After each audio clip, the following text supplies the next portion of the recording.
Hey guys, I'm back with another review. I want to talk about the new Overwatch character, Ana, or as some like to call her, Ana. Now, in order to play this Overwatch character that just got announced, you have to be very versatile, because if you're not going to be able to adapt to her abilities and her long-range capabilities. Another major factor to playing this new hero is you have to have really good aim, as her left shift does not have a scope like her rifle. You have to remember throughout my whole review that she is a support player. Please remember that as you're listening to my opinions on her. Let's start about talking about the rifle. See, the rifle is very good because it has long range or medium range capabilities. Personally, I would use it mid range because of her other abilities. Now, her rifle can heal her allies or kill the enemies. But if your ally blocks one of your shots that are going towards the enemy, you'll end up just healing them instead of doing damage to the enemy, which is not bad in some cases. Also, her rifle will not kill in one shot. Headshot or not, it does not matter. Now, when it comes to Ana's mobility, she really only has one way of escape, and that's with her stun dart, which has a 12-second cooldown. So if you really miss it, you're going to have a tough time getting out of fights and stuff. But it is very good when it happens. The person you stun dart immediately goes to the ground.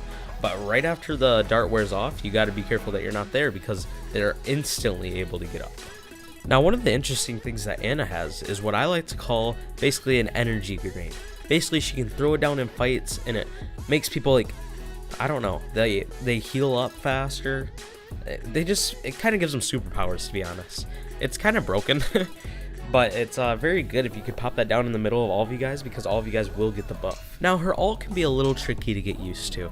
So her ult is just like her E, except it can only be used on one hero. Personally, I would use it on your tanks when you're pushing, because it'll allow them to get up in the front lines with a little leeway when it comes to the dying part, as your ult will give them more shield and health regen. Here's my final verdict on Ana.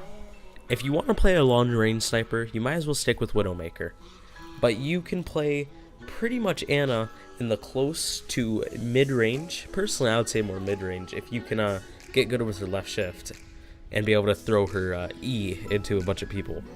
But you personally have to be up a little closer so that you can get the shots on your own heroes and on the enemies. But personally, out of 10, I would probably rate her about a 7 for the role of support. And here are my cons. My number one con is that she doesn't really have any way to escape. So if you're in the middle of a team fight and you're slowly starting to die, it's over. There's no getting out of that, unless you can just hit the god stun of your life. My other con is that her cooldowns are just too long. 12 seconds for her stun and 10 seconds for her energy pack is just too long. I think they need to be reduced to like a third of that, or maybe even half. I think with a little iron working though, Ana could be the best support champion there is. That's my personal review for Ana. Let me know what you think down in the comments below. Don't forget to give a thumbs up and subscribe for later content. Have a nice day.